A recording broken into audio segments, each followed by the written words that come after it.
Thanks for downloading this episode from Teachers Talk Radio. You can find the full schedule and listen back to all our shows at ttradio.org. Enjoy the podcast. Good morning, everybody, and welcome to the Weekly Review. I'm your host, Paul Hazard, and joining me on today's panel, we have Christopher Bowles, Brent Poland, and Claire Cannon. How are you all? Good, thank you. Good. Now, the eagle-eyed among you will have noticed that we are in Studio 2 at TTR headquarters today. Now, if you're listening on the podcast and not watching us live on YouTube, well, first of all, shame on you because we've all been in makeup since 5 a.m. this morning and we're looking radiant. And secondly, let me just help you by building a picture of Studio 2, which has been kindly donated to us by Elon Musk. So we're seated around a magnificent table with the latest microphones, banks of laser display screens, the latest computer equipment, and just total comfort with Leanne Lax, who's looking after us all in the background up in the production booth there. Anyway, enough silliness from me. Let's get on with some serious stories after a word from our sponsors. This show is brought to you in partnership with John Catt Educational, publishers of professional development books and resources that support great teaching and learning in schools around the world. John Catt have an exceptional collection of book titles that cover a range of educational topics, ideas and research. The books are aimed at forward-thinking schools and support best practice teaching for both primary and secondary education.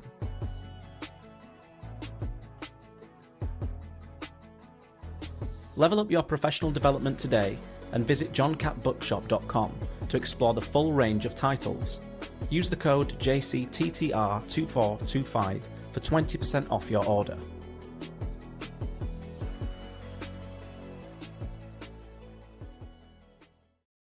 Introducing Reading Solutions UK, home to Dreambox Reading Plus, the online reading development programme, improving outcomes for students and schools nationwide.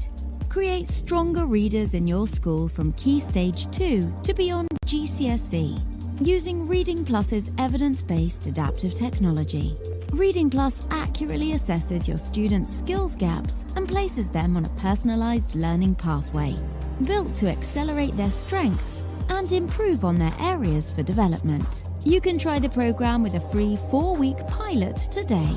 Search Reading Solutions UK to find their website and request your free pilot today. Welcome back.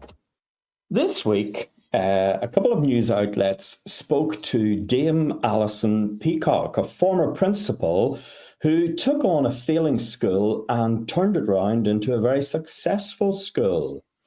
Now, she cites 3 key attributes as being central to her work as a principal.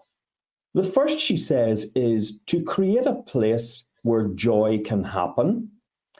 Secondly, she talks a lot about valuing people and letting them know that you value them. And thirdly, modelling optimism. It all sounds great. Christopher, is it possible to say with conviction that in general schools in the UK are places where there's joy, there's optimism, and people feel valued? I think it could be. I suppose the question really is what's stopping them from being so. And I think we've covered some of those challenges quite extensively here in previous weeks. I think Dame Alison is right on many of the points, actually, that she makes about leadership. I mean, if the school is not led by someone who enjoys being there, then how can pupils and staff really be expected to enjoy the prospect of coming in every day and giving their best? So I'd strongly agree with that one. I think a joyous, optimistic school is a place in which everyone has a meaningful role in supporting the development of good academic programme. That's obviously what schools are for on one level, but also a rich extracurricular life too, and regular opportunities to enjoy the company of others in a setting that isn't just based around learning stuff. If I think back to my last week, last Thursday, my entire school took a full day out of academic lessons to reflect upon the importance of prayer for Christians through a variety of discussion-based, craft-based and outdoor activities. The whole day was focused on joyful and optimistic cooperation with others among our community. And this was, for my Year 13 tutees, their very last house retreat. So for them, at least, last Thursday was both joyful and optimistic. So it can be done. Mm-hmm. I'd like to think that joy and optimism will continue throughout the rest of the year. Mm-hmm. But I think schools have to be a bit more imaginative about how they plan for it to be a part of their students' daily experience and their staff's daily experience. But I wholly endorse many of the things that are said in that article. I think it's a good starting point for discussion.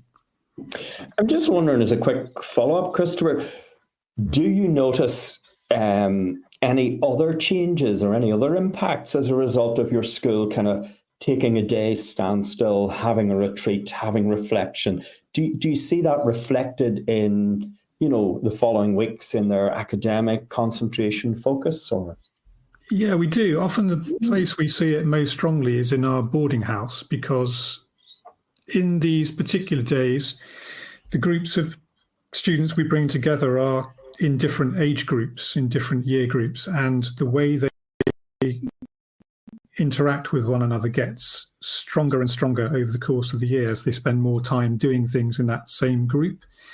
So the interactions between our Year 9 students and our Year 13 students are that much stronger because they've spent that time away from the books, if you like, being in community together. And I think that's a good thing.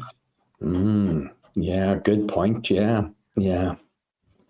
Brent, if I could come to you, Christopher's saying, Dame Alison Peacock's, outlook it's fantastic.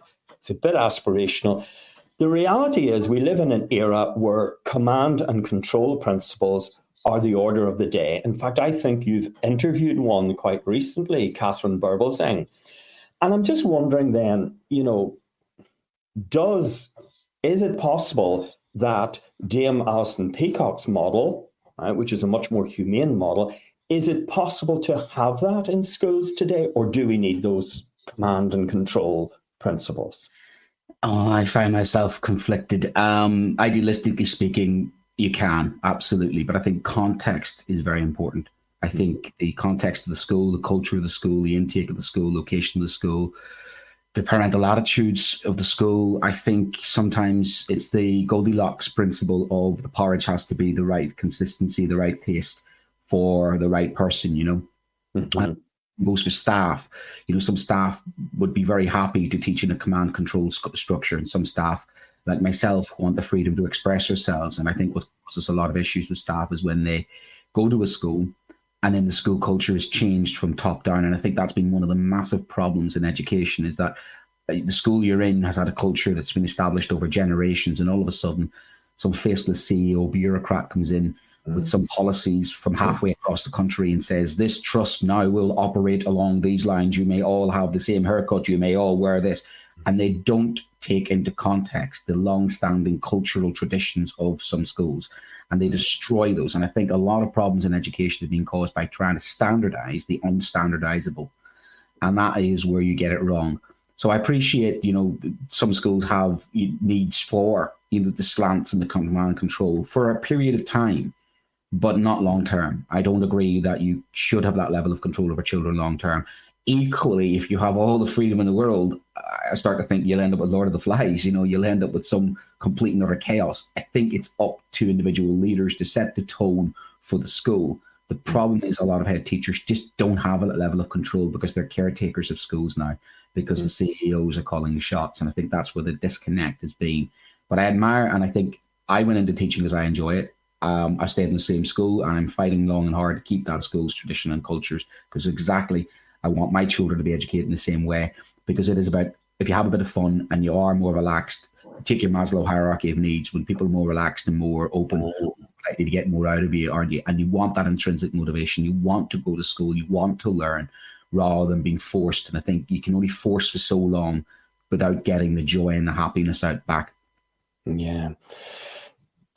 Claire, Brent makes a good point there that, on the surface, it can appear that, what Dame Alison Peacock is proposing can be a bit soft. It can be a bit of a free-for-all and so on, I don't think they are at all. I mean, the vast majority of my time teaching has been in a, this isn't going to go down well with some colleagues, in a Peacock-style school. I'm going to get in trouble for that.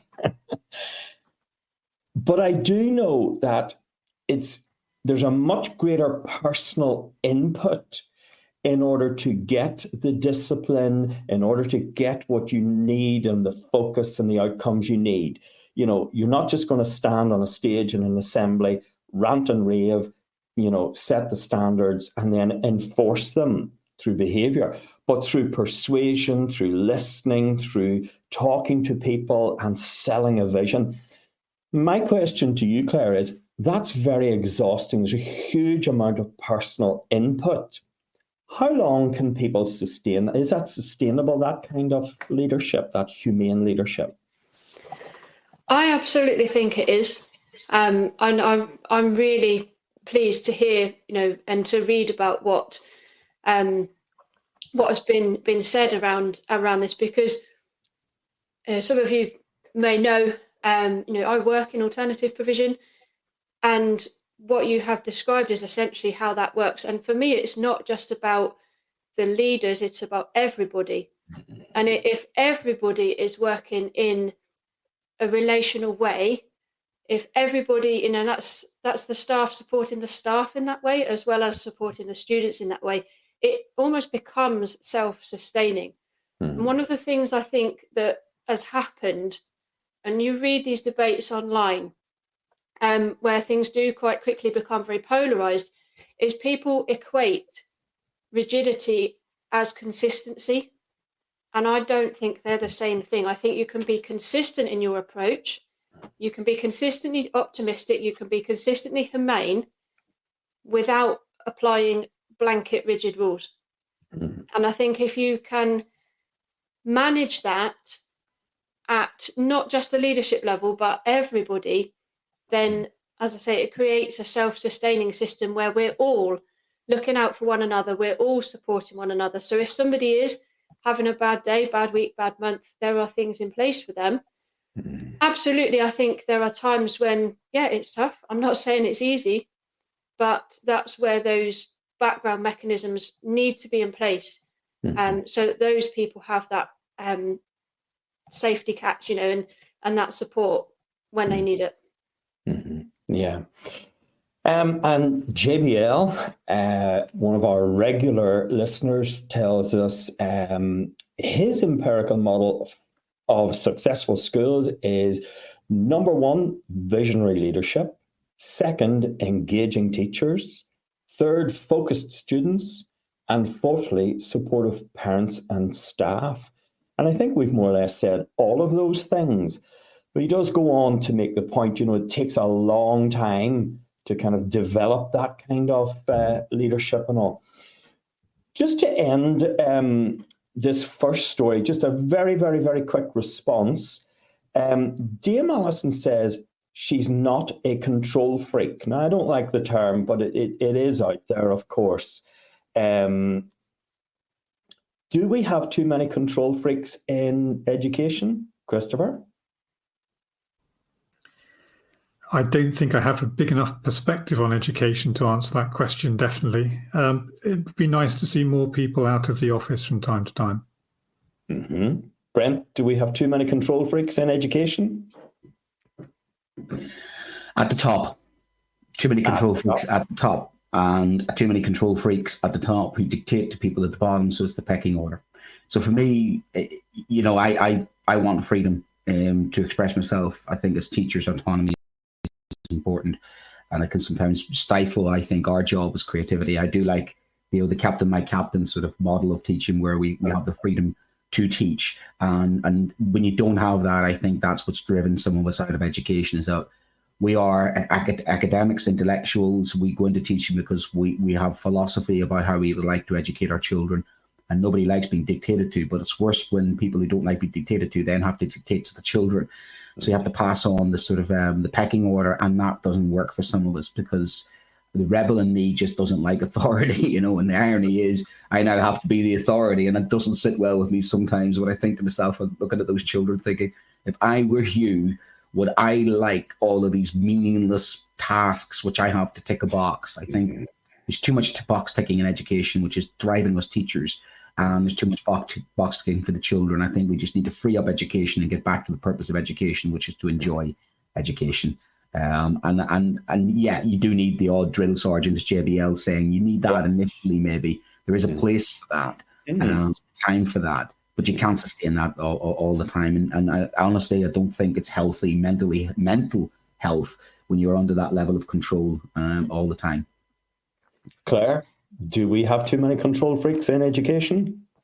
I'm very much aligned actually with what Brent has said, and my sort of, I don't know whether you call it frustration, concern is also the fact that, we have early careers teachers now, that is potentially their only experience of education, because they will have maybe been in that system as a student and are now experiencing it as, this is what it's like from a teacher's perspective. So then where does this go in the next few years when we have a large proportion of the teaching population who've only ever experienced that type of leadership? And I think that's where we need to be very careful. So yes, there are too many, and it's going to be interesting to see how it plays out in time. Yeah, super point that once you're inculcated into that kind of a system, it's very hard to kind of see yourself as being anything else. I think we've raised as many questions as we have answered or given direction on that topic, but it's time to move on to our next story.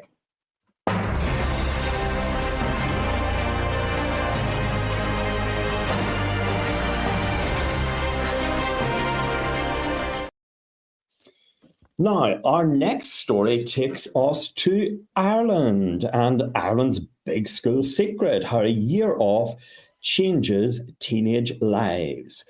So just to give you some context, for the last 50 or so years, post-primary education in Ireland has not been a straight line. You don't go in at first year and just finish and move on to university or whatever.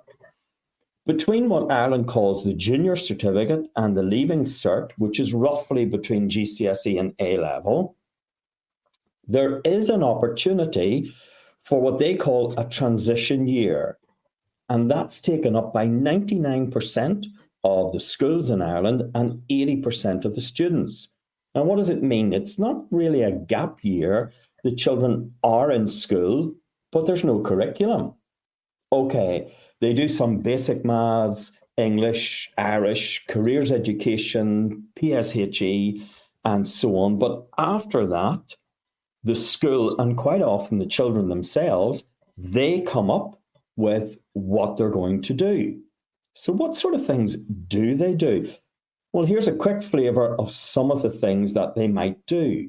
They might learn about aviation, political engagement.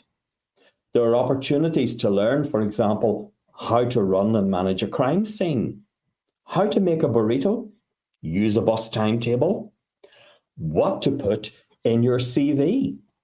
And of course, I'm a big supporter of work experience, work placements, and there are opportunities for work experience and so on. Brent, this sounds amazing.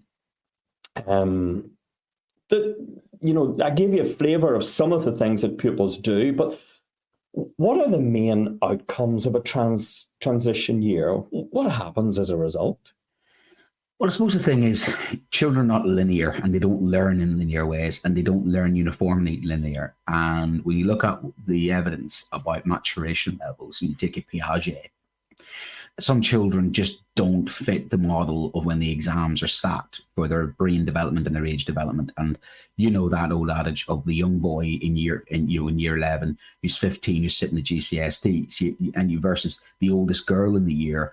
Brain development style, they're just completely different. We see that, we know that, and yet we measure them exactly the same.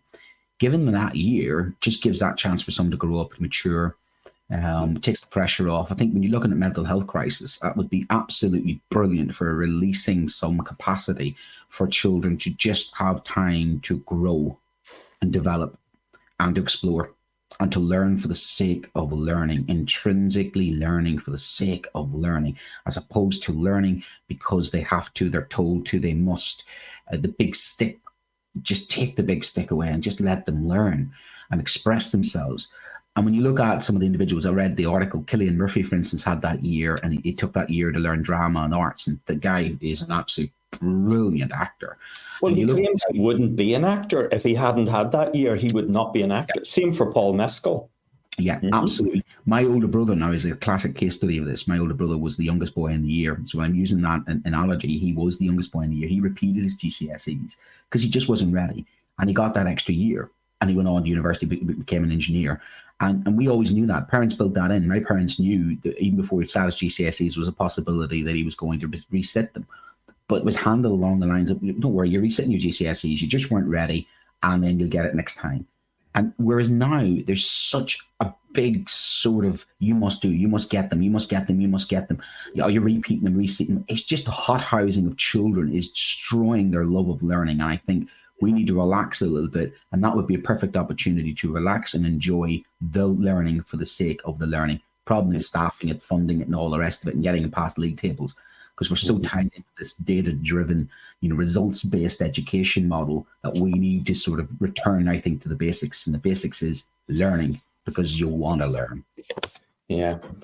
And I mean, you raise a lot of points there as well. That's exactly why the transition year was introduced 50 years ago, just to take children, give them a little breather away from that. And of course, there's no assessment in the transition year. It's just learning for the sake of learning. And, children make up as much of the curriculum as the schools set for them. Christopher, is this something that could be just lifted from Ireland, transferred across to UK schools, be accepted, be implemented, just be a great thing?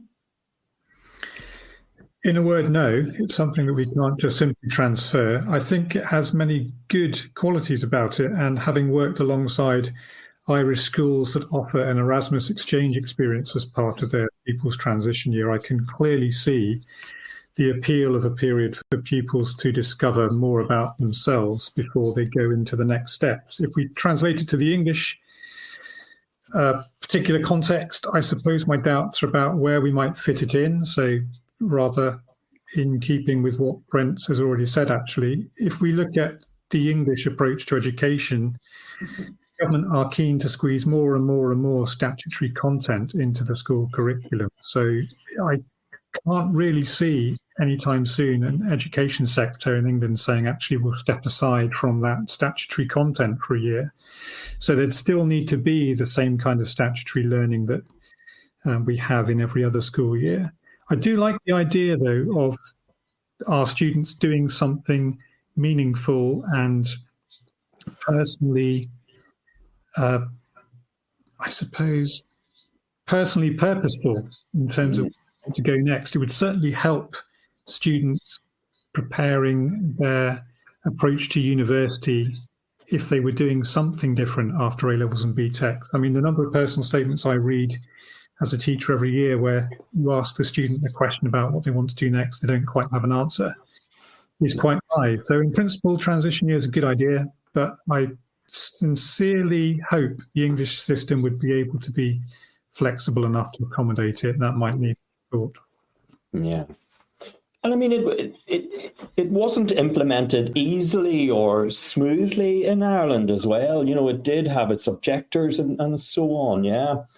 JBL points out this is why FE colleges are so valuable. We aren't all ready to apply ourselves fully in our youth. Oh my goodness. Don't know whether I should read the next bit out. JBL was expelled when he was 14. There's maybe a show in that. Talk to me, JBL. Claire, Christopher raises a few interesting points there. Brent alluded to them as well. In that transition year in Ireland, a lot of children, get a very different insights into themselves, very different views of themselves. You know, we mentioned Cillian Murphy. He wouldn't be an actor if he hadn't been pushed into, doing drama in those years.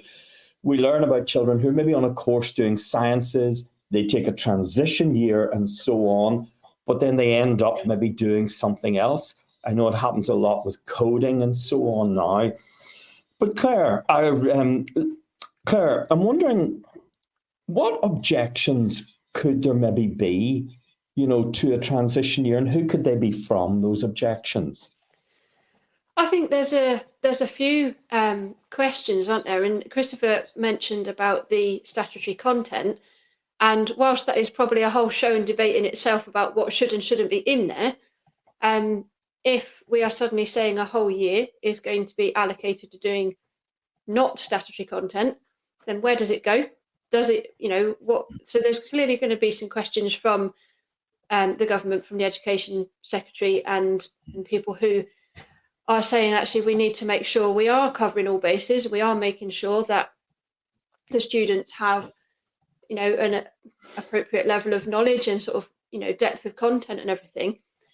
I think from parents as well, and actually reading around this a little bit before the show was quite interesting, because going back when it was introduced and people were saying, oh, is it just going to be sort of a DOS year, in inverted commas, they're not going to do anything. And then a sort of change as the year was implemented, and it happened a few times, parents started to say actually they could see the benefits, but still some concerns around, for those students who it doesn't work, because from my understanding, this is an optional year. It is. Yes, it is. So if they choose taken to up do by 80% of pupils, yeah. Yeah, it was high, wasn't it?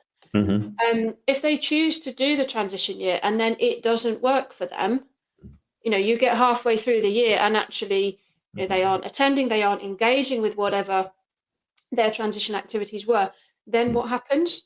Do they have another option available to them? What happens with that year then? Is it essentially becoming a year of lost learning, whether that's formal or whether it's, the more informal transition things that the rest of their cohort would be doing?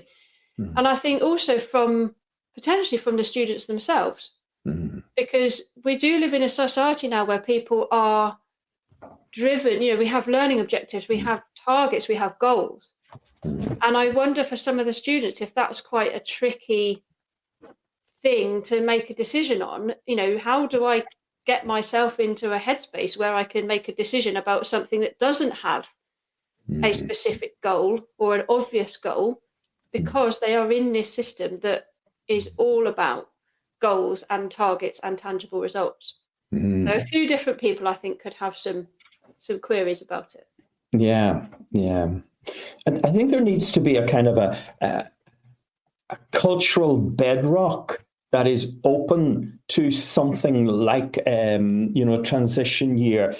I'm generalizing, of course, but education broadly isn't rushed in Ireland, certainly not in the same way that it is in the UK, where there is a kind of a drive, get through Key Stage 1, 2, 3, 4, 5, university.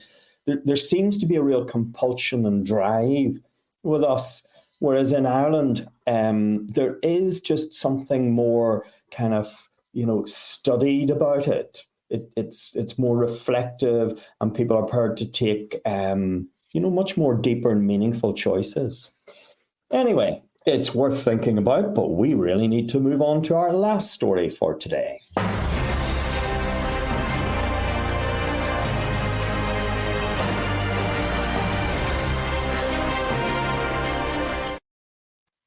Now, in our last story for today, I'm going to break the format a little bit, because today's story is about audio feedback, which the author of the story tells us saved time and students like it. Now, I'm breaking the format because I'm going to tell you about my show of the week now. Because this week, Tom Rogers spoke to Ross McGill, the Teacher Toolkit person, about feedback in a show that's absolutely packed with detail and practical advice for teachers. they looked at the 9 effective ways of implementing assessment in your class. They talk about the orange box, the KFC approach, and my favorite, non-verbal feedback. Now, and you can still catch that show on YouTube or podcast. Now, they didn't mention what today's author of this story talked about, and that is audio feedback. And if you like this story, you'll be keen to know that Tom Rogers is going to interview Alan Gillespie about this very matter in a few days' time. Leanne, have you ever used audio feedback, and what are the benefits of it, maybe? I personally haven't used audio feedback, but we use verbal feedback all the time. But I think it's something worth looking at, actually, because although, as I mentioned before, working in alternative provision, my classes only have 3 or 4 students, complex needs, but you can tell them something and it doesn't always sink in. So actually having it recorded, having something that they could go back to, and that might just be because they weren't in a mindset to hear it. It might be that actually they go and try and work on a task and then they go, what did you say again? And actually we've all done that.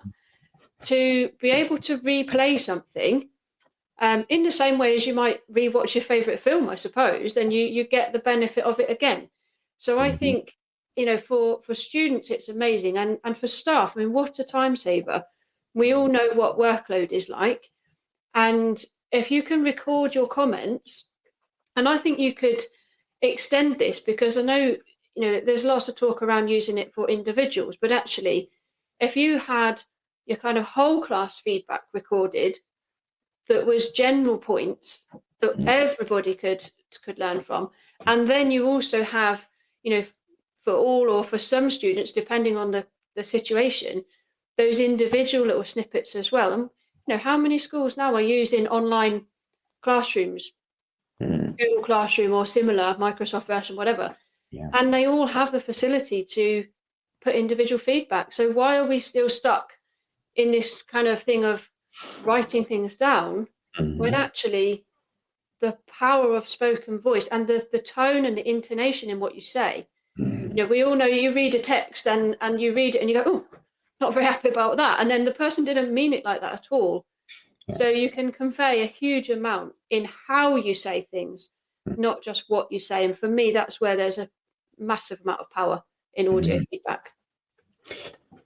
Christopher Clare's very positive about it and pointed out a lot of advantages and benefits. And there are a lot of people involved in feedback. There are pupils, there are parents, there are colleagues, there could even be inspectors and so on.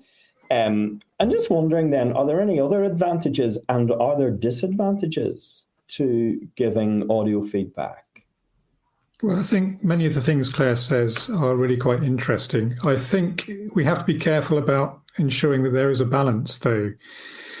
I can clearly see the workload advantages for teachers, but I also worry if we're making handwriting by adults an invisible skill. And if English teachers are going to be giving up on handwriting their thoughts and observations, then one can imagine that no one else is going to be making the argument that the pen is mightier than the sword. If it's seen as too much of an effort for an adult to pick up a pen. So we've got to be careful about that. Verbal feedback certainly has its place. We use it extensively in the case of A-level literature NEA work, where written feedback is expressly forbidden on student drafts. But I think in that circumstance, everyone clearly knows why that medium has been chosen. So I really do worry that we run... Is that a workload thing, Chris, or what? Written? No, it's a regulation thing. So the students aren't allowed to receive written feedback on English literature coursework. It has to be delivered orally. Yeah, I've heard you say that before. Yeah, okay, yeah. I think, we have to make sure that the message is delivered that handwriting is not only something that children do on the insistence of adults in timed conditions in a diminishing number of school subjects. If we chuck it out entirely, then I think we're going to find bigger problems later on. So balance in everything, a good Benedictine tradition. Yeah. Gosh, that's very interesting. You took me back to my A level. I used to love getting scripts back and seeing my teacher's handwriting on it. I haven't thought about that for quite a number of years. Yeah.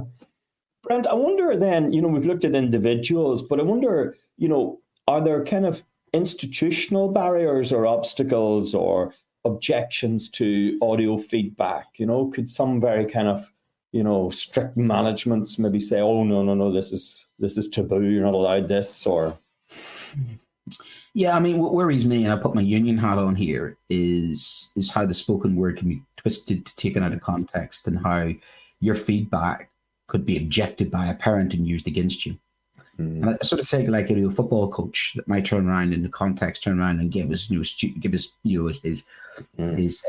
footballers an absolute, barnstorming roasting, and that might be the right thing to do. But you can imagine that then is sent home to a parent, and the parent's like, "How dare you?" And you think, well, actually, no, that's the nature of my quality of my feedback. So I think you'd have to have whole sessions and CPD sessions of when you give feedback, make sure the feedback is positive. Because could you imagine, if you turn around and you criticize little Johnny, and little Johnny's parents are, reading from the handbook of my child is positivity, you just, it's a minefield. And I think it even goes for the written word as well. You have to be so careful with feedback now, because everything you say and can do can be used in the court of law, because that's the nature of teaching now. We're there to be got at, shot at, and shot down. So audio feedback just gives another opportunity for people to get some evidence if they really are gunning for you. And that's a sad reality of the world we live in. Same when it comes to recordings of digital watches, same with teachers being recorded in classrooms. You just got to be so careful what you say now in the context of what you're saying. So that's one massive negative. So we're living in a world now where everything we say and do is scrutinized to the 9th degree, that you have to be very careful if you're giving audio feedback, that the audio feedback is not going to be used against you. However, as somebody who is a very audio feedback type person, who knew, I do like giving audio feedback. I used to put audio notes during COVID on students' work. So I'd give their work back, record an audio note and a PowerPoint, and that would be my voice talking to them. And the students find that very useful, because they said it was like having you there, sir. And you think, well, actually, that's a little bit of the classroom that is able to have at home. So it has got its usage. But Christopher and Claire's points are very, very salient, and especially Christopher's point about the handwriting. I had a situation this week where the students looked at me and says, "I'd like you to take that down in your books." And I went, "Oh, that, sir." And I went, "Right, here's the pen. I'm giving you 2 minutes head start." Off I went. And I literally, only 2 students in the class finished before me. And I went, "There's my handwriting, there's the work, and there's how." And they're looking at me going like, "But you're older than us, sir." And I went, "Yeah, I'm meant to be slower than you." And it was amazing that the next time they came to the task, I was like, right. And I got the timer out and I had the camera, I had the visualizer on as I was handwriting it, literally modeling. I think, I've had enough of this. Why are you guys going so slow? I thought, I'm not having this whatsoever. You can handwrite. You've been handwriting for years. Come on. And it was interesting how faster they got when they saw the modeling and they saw me do the handwriting. And of course, the problem was there was the odd spelling mistake in there. So you made a spelling mistake. And I was like, oh, yeah. But this is what happens when you open yourself up to it. And you're like, there's a comma or two missing there as well. And it brought me back to my sort of traumatic childhood of like, Poland, your handwriting's not good enough. You can still read, sir. You can still read it. So it is a powerful thing to do to engage students in feedback, and all the studies show, don't they? All the studies, things shows feedback is so important, but feedback has to be quicker. So whatever you do anyway with feedback, verbal has the advantage of possibly being quicker. So it's one of the advantage I think it has over. It's instant, it's quick, and that does fit the model of feedback coming back as quick as possible. Oh, it wouldn't be a day with Brent without a little bit of reverse psychology. Anyway, that's all we've time for on that story. We'll be back with our shows of the week after this break.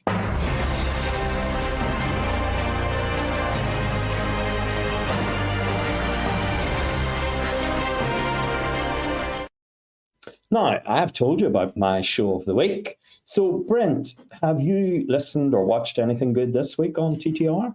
Yeah, Graham Stanley's last Sunday lunchtime show, which is really interesting because there's a lot of talk at the moment and chatter about SEND, neurodivergency, unmet needs. That seems to be the hot topic. So he interviewed a parent who is homeschooling 2 neurodivergent children and who themselves is now self-aware and diagnosed with neurodivergency. It was just very interesting to see a different perspective for homeschooling and somebody completely outside mainstream education with the difficulties of educating children with, neurodiversity. But it was also very useful for the amount of recommendations of literature, because this is a very motivated and driven parent who has done a lot of research to come up with, I think, sort of strategies. So it was very useful, I think, for us, from a point of view of interested in meeting the needs of those children, that it might be useful to sort of just listen back and note down some of the sort of the lessons that this parent, who in himself now is an educator, because they're a parent and an educator, aren't they, really, has, and their experiences. That was Graham Stanley's lunchtime show last week. Great. Claire, what has impressed you on TTR this week?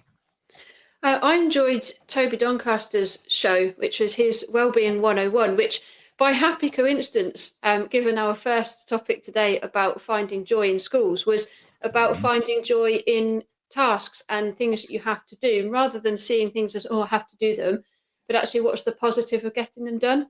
Well, that was a really good way of reframing something to make it, you can't force it to be enjoyable when it's maybe something that you don't, but you can see that there's a benefit in doing it.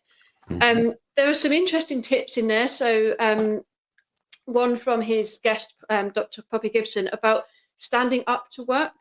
She was talking about being in her kitchen. She's got one of those island things, and she doesn't like to always sit down. So she's got her laptop there, and that's something that works for her.